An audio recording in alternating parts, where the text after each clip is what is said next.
Caregiving can sometimes feel like an impossible struggle. Caregivers may be torn between taking care of loved ones and trying to maintain balance in life. The good news is that it doesn't have to be that way. The Caring Generation with host Pamela D Wilson is here to focus on the conversation of caring.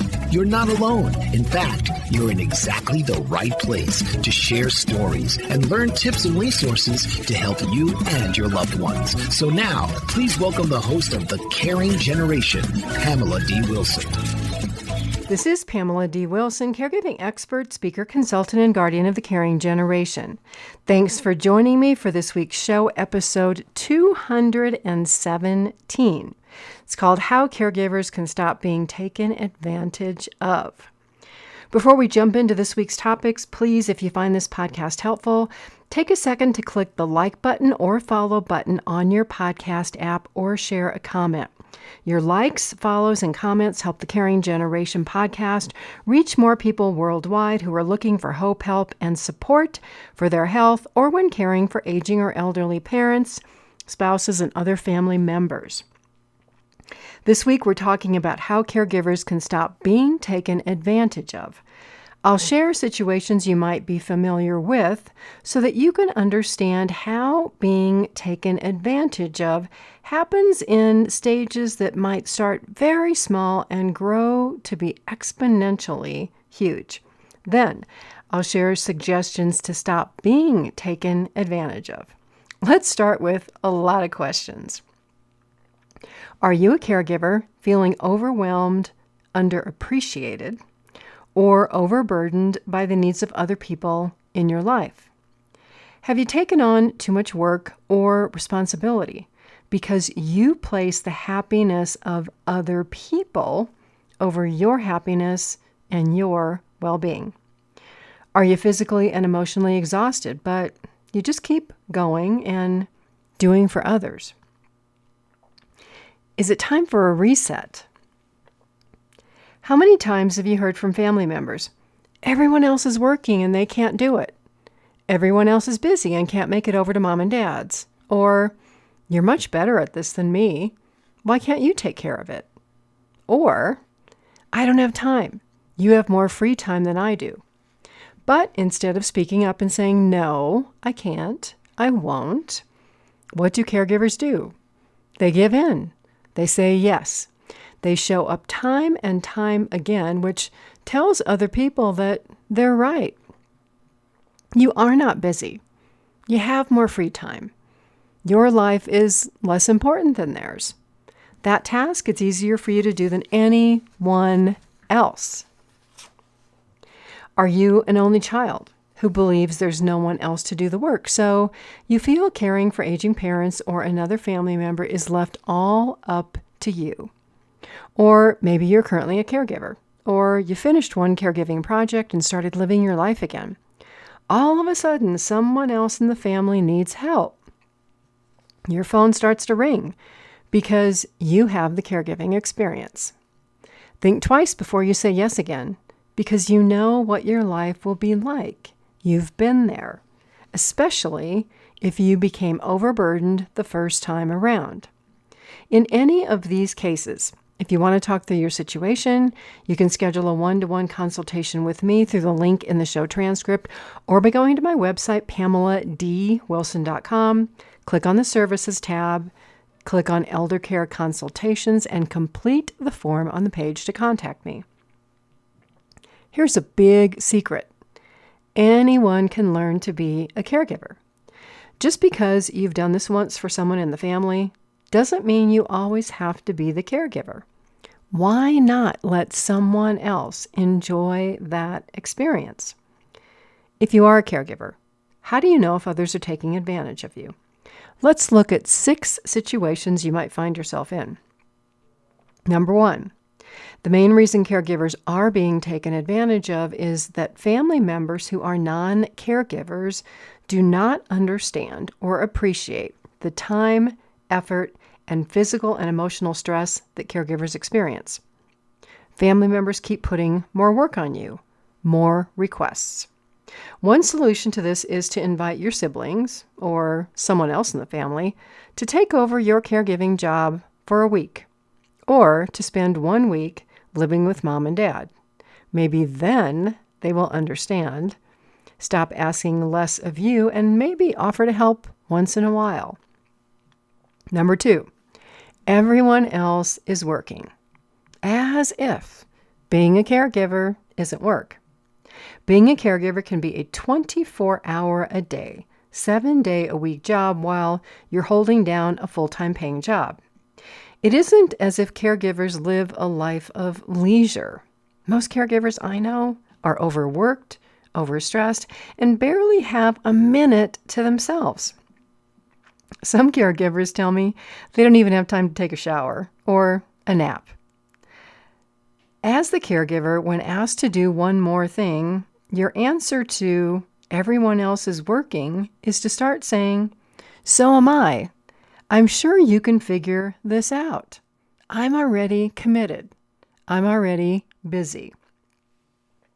Number 3, do you have a family member who lives in constant crisis or drama, or who loves creating drama? It's one thing to help somebody who occasionally needs a favor or a little bit of help. It's another thing to be the solution to another person's ongoing drama or crisis, either because that's the way they lived or they just fail to plan. Caregivers quickly become other people's solutions by taking on and doing too much.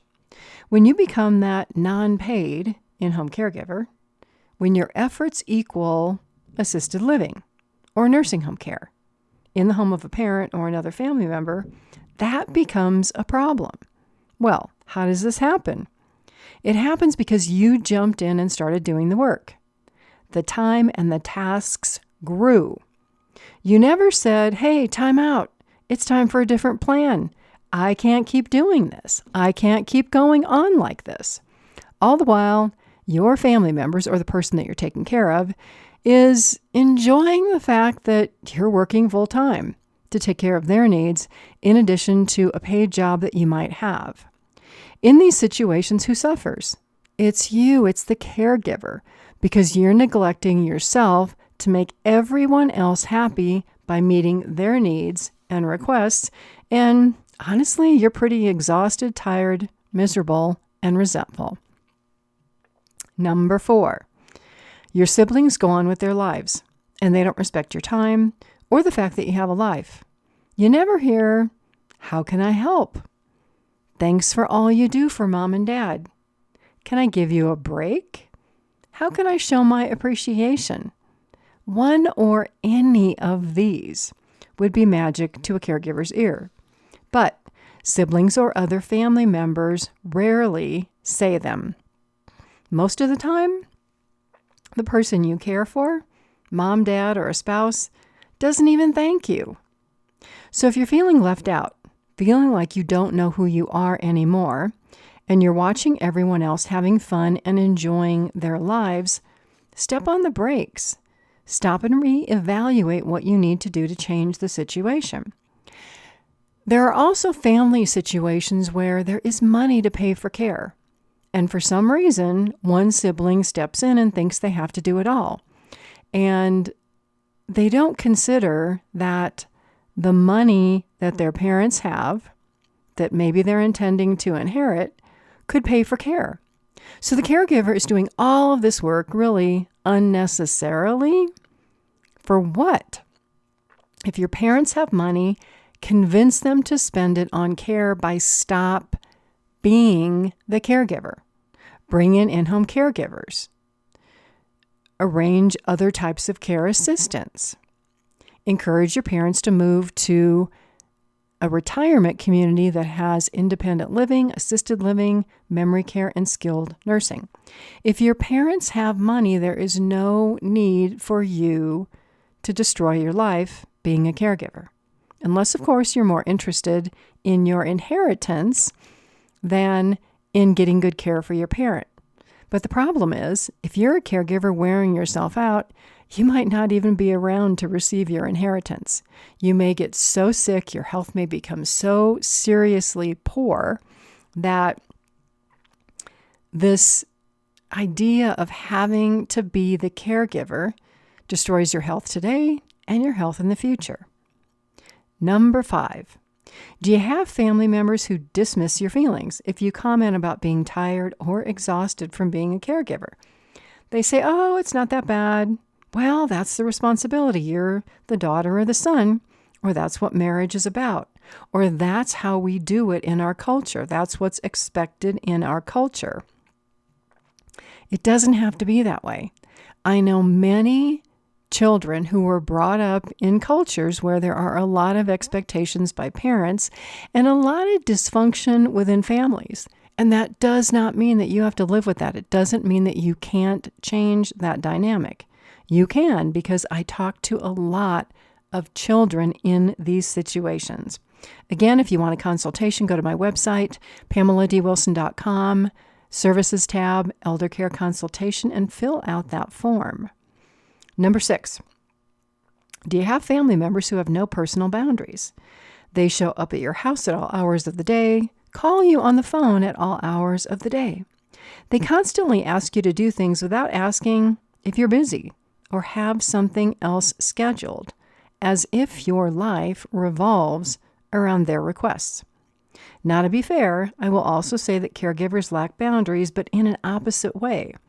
Caregivers rarely say, no, I can't, I won't. Instead, they keep saying yes, which results in caregivers being taken advantage of and overburdened.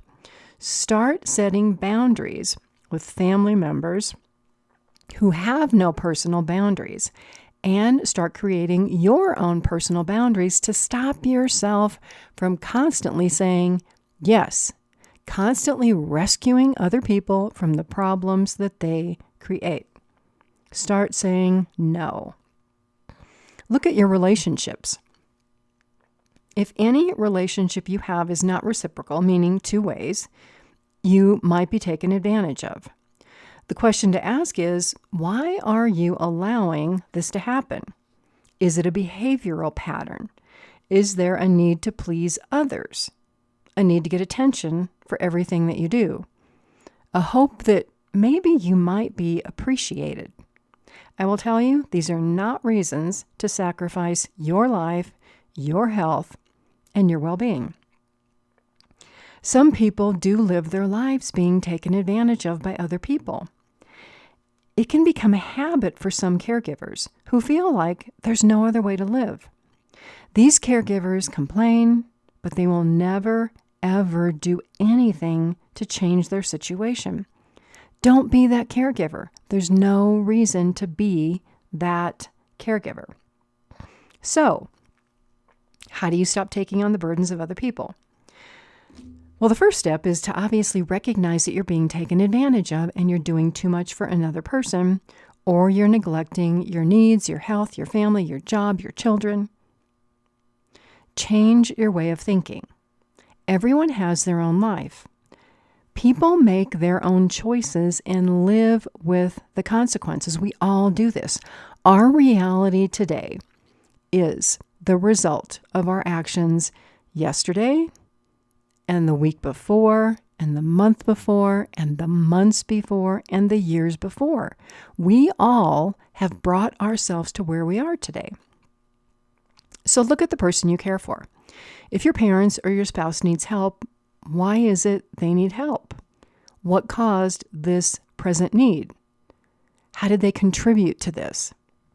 Now, I could be wrong, but I suspect your parents or your spouse or the person you care for doesn't need help or care because of something that you did, unless it was something like maybe you were driving a car, your parents were in the car, and you were the driver that caused an accident where everyone was injured.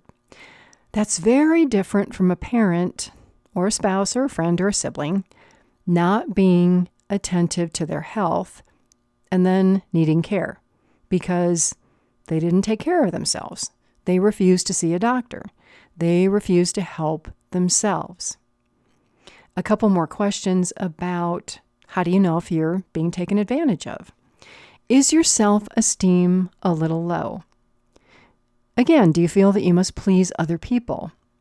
Do you feel that the requests of others are more important than taking care of yourself? Are you placing yourself at the bottom of a list? If so, that's where you'll stay. You and your life will never, ever be a priority unless you make it so. Now, I know caregivers who say they are in an impossible situation, and they don't realize that they have the power to change their lives, the power to live differently. The problem is that they spend time with people who constantly demand their attention, who may criticize them so much that the caregivers have no belief in themselves or their abilities because they're emotionally beaten down.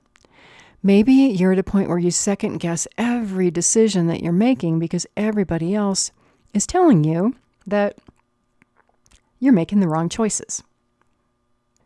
Some caregivers think that this is the way life is just supposed to be. My life exists to serve other people and neglect my own needs. If that's what you think, that is what you will allow to happen. I'm not saying that change is easy. I'm saying change is possible if you change the way you think, if you believe you can do it, make change, and if you commit to taking an action. Life is not only about sacrifice. It's about owning your power, taking care of yourself, feeling strong instead of weak or intimidated, and not constantly being taken advantage of by parents, spouses, and other people. You can help others within normal limits by setting boundaries and establishing reciprocal relationships. The easiest way to think about this and figure out what to do is to look at your relationships. Are they 50-50, meaning give and take? Or are you the person holding the relationship together by doing all the work? Now, I will say that 50-50 isn't always possible if you have a loved one who needs care, if they have really severe health problems, or if they have dementia. But even still, the person who needs care can give back in different ways. They can say, "Thank you. I appreciate you." They can fill your gas tank for driving them to doctor appointments or picking up groceries. They can occasionally buy you lunch or get you a gift card. There are small things that people can do to show appreciation and thanks. How many of you actually remember handwritten thank you cards?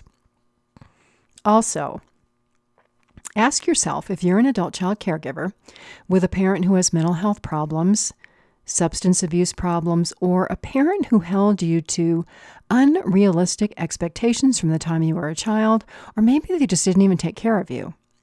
If so, you may be in parent-pleasing mode where you keep doing and doing and doing to please mom and dad who take and take and take, and they never appreciate anything you do. So what do? You continue to work harder and harder to seek approval or to receive a thank you that is probably never going to come. It's just not in your parents' makeup. So here's some steps you can take. Begin saying no to more work and no to more caregiving tasks. Work yourself out of situations and agreements that you made that are now negatively affecting your health, well-being, job, family relationships, friendships, and the thing you love. Stop being the problem solver who everybody rushes to when there's an emergency or a crisis. If others come to you, give them suggestions on how they can solve their own problem. Stop jumping in to rescue other people. Also, stop falling into the drama and trauma of other people. If they want to have drama and be excited and rant and rave, let them. Don't rant and rave back. Say, "Hey, gosh, I hear you're upset. How are you going to solve that? What's your plan to solve that? I'm sure you can solve that problem." Stop allowing others to tell you that your time has no value.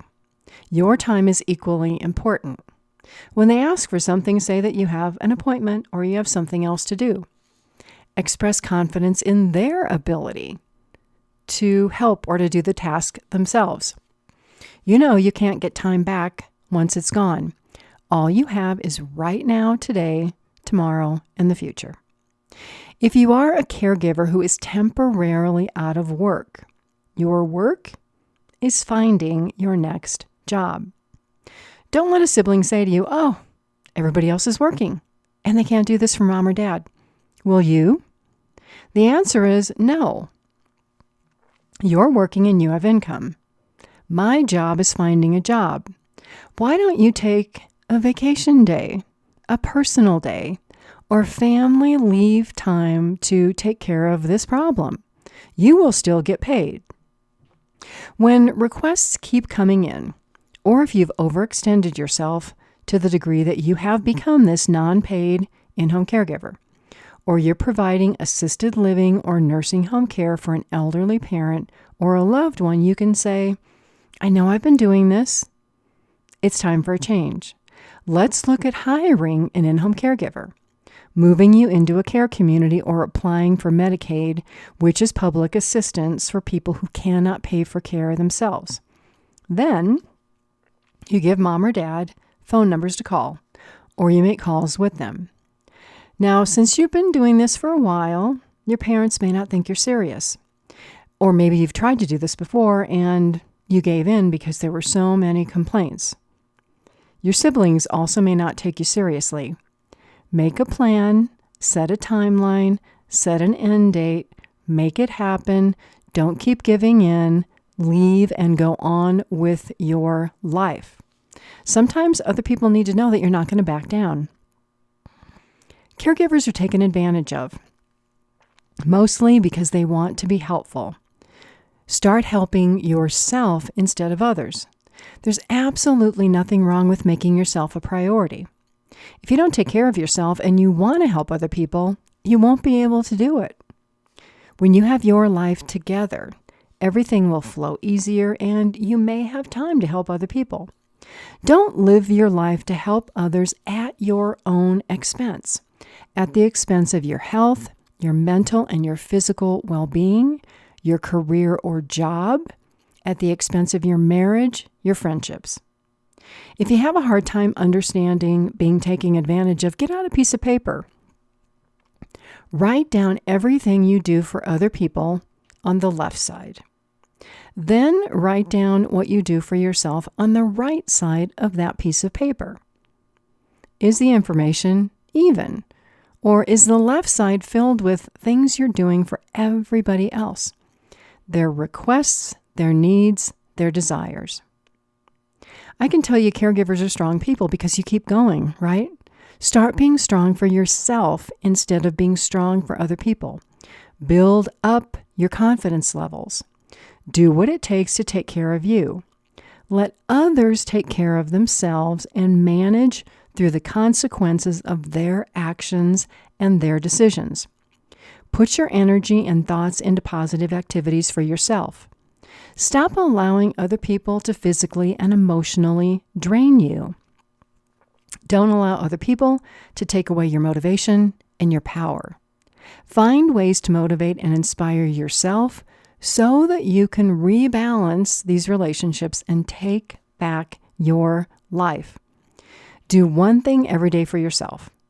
Start making progress one day at a time. You can do it. I know you can do it. I thank you so much for being here. I'm Pamela D Wilson, a caregiving expert, advocate, and speaker. You're with me on The Caring Generation.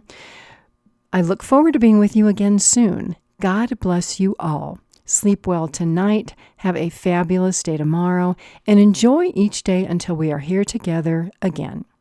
Again, if you're looking for tips, hope, help, and support, go to my website, PamelaDWilson.com. Tune in each week for The Caring Generation with host Pamela D. Wilson. Come join the conversation and see how Pamela can provide solutions and peace of mind for everyone. Here on Pamela D. Wilson's The Caring Generation.